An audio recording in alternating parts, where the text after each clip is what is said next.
Di tengah sunyi senyap pagi hari, saat kabut masih menggantung di atas landasan pabrik PT Pindad di Bandung, terdengar raungan mesin yang memecah kesunyian.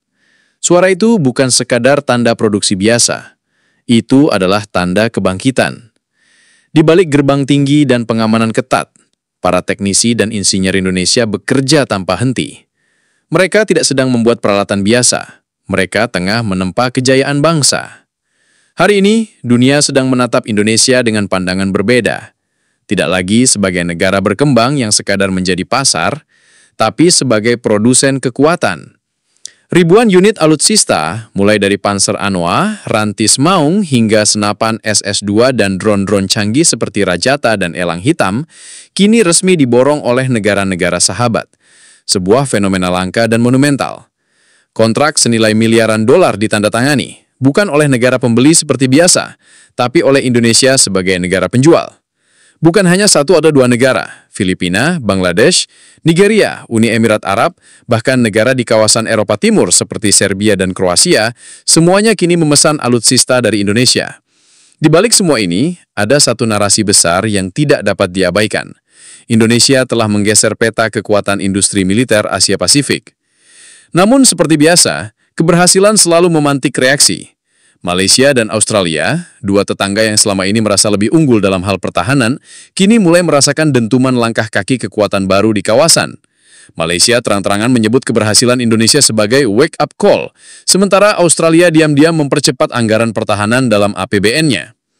Apakah kita akan duduk diam sementara Indonesia membanjiri kawasan dengan persenjataan canggih? Tanya seorang senator Australia dalam rapat parlemen darurat. Tak hanya itu, laporan intelijen menunjukkan bahwa beberapa pengamat pertahanan Malaysia menyatakan kekhawatiran atas dominasi pasar oleh Indonesia di sektor ekspor alutsista. Karena untuk pertama kalinya, Indonesia bukan hanya mandiri, tapi juga kompetitif secara global. Namun perjalanan ini tidak terjadi dalam semalam. Kesuksesan ini adalah buah dari perjuangan panjang. Bertahun-tahun pemerintah Indonesia membangun fondasi industri pertahanan dalam negeri. Dari modernisasi pabrik hingga alih teknologi dari mitra strategis seperti Korea Selatan, Turki, dan Jerman, semuanya dirancang untuk satu tujuan, kemandirian. Di dalam negeri, rakyat menyambut ini dengan kebanggaan. Tagar alutsista RI dan Pindad bangkit menjadi viral di media sosial. Video-video pengambilan ratusan kendaraan taktis menuju pelabuhan Tanjung Priok disambut dengan teriakan merdeka oleh para pekerja dan warga sekitar. Di sisi lain, muncul pertanyaan, apakah Indonesia siap menjadi pemain besar dalam panggung industri militer global? Apakah kapasitas produksi, kualitas, dan jangkauan pasar mampu bersaing dengan raksasa seperti Amerika, China, dan Rusia? Namun satu hal yang pasti, langkah pertama telah diambil, dan suara mesin yang bergema dari jantung pabrik-pabrik senjata di Bandung, Surabaya hingga Malang telah menjadi simfoni baru dari kekuatan Indonesia. Sebuah lagu kemenangan yang bahkan tidak perlu dinyanyikan, cukup didengar oleh dunia. Bab 2 akan menyusul di bawah. Ledakan pesanan alutsista buatan Indonesia telah menciptakan gelombang yang mengguncang tidak hanya kawasan Asia Tenggara, tetapi juga sampai ke lingkaran elit militer dan pertahanan global. Di satu sisi, ini adalah kisah sukses industri nasional. Tapi di sisi lain, ini adalah sumber kegelisahan bagi tetangga, terutama Malaysia dan Australia, yang kini menghadapi kenyataan pahit. Indonesia telah melampaui ekspektasi banyak pihak, bahkan para sekutunya sendiri. Reaksi Malaysia dan Australia, cemburu atau cemas?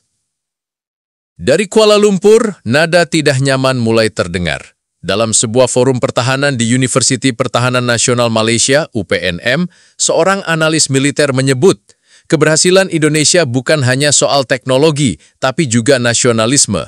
Kita tertinggal karena terlalu lama bergantung pada Barat.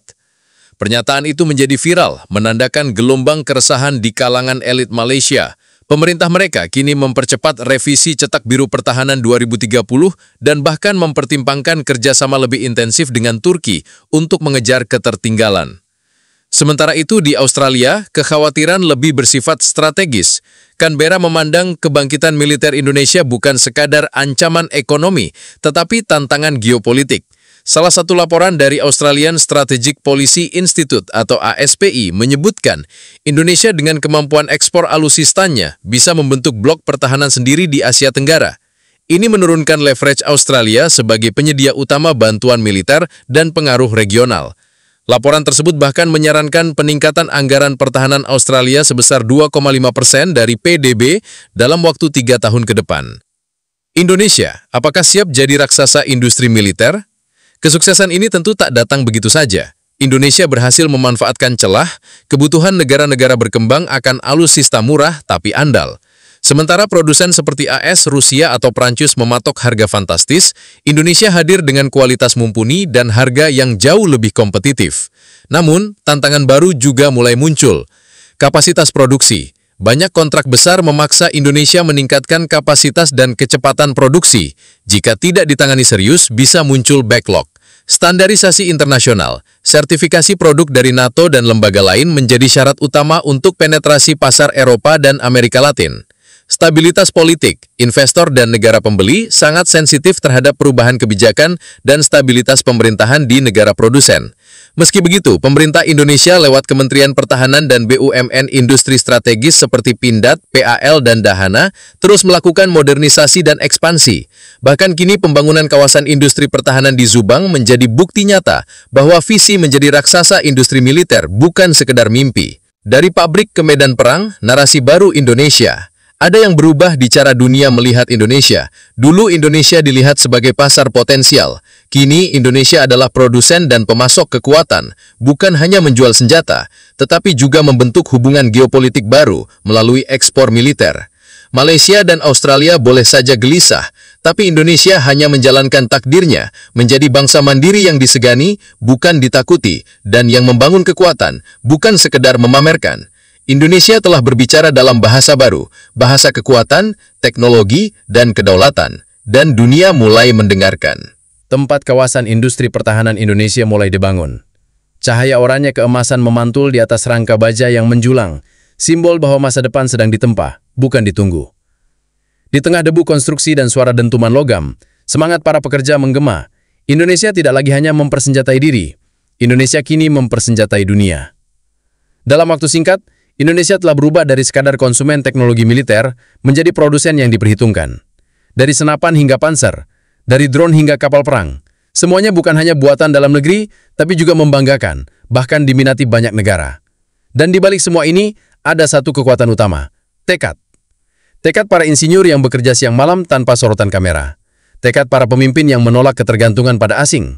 Tekad rakyat yang mulai percaya bahwa Indonesia mampu menciptakan, bukan hanya membeli. Namun, jalan ini masih panjang.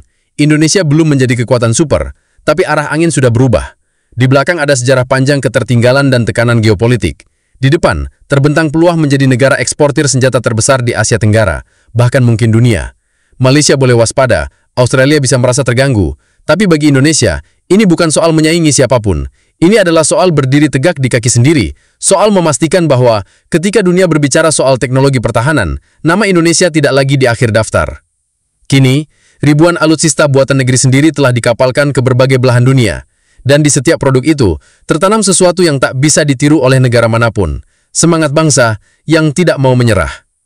Bukan sekadar baja, peluru, atau mesin, tapi jiwa. Dan jiwa itu kini telah membumbung tinggi bersama Garuda yang akhirnya terbang bebas di langit masa depan.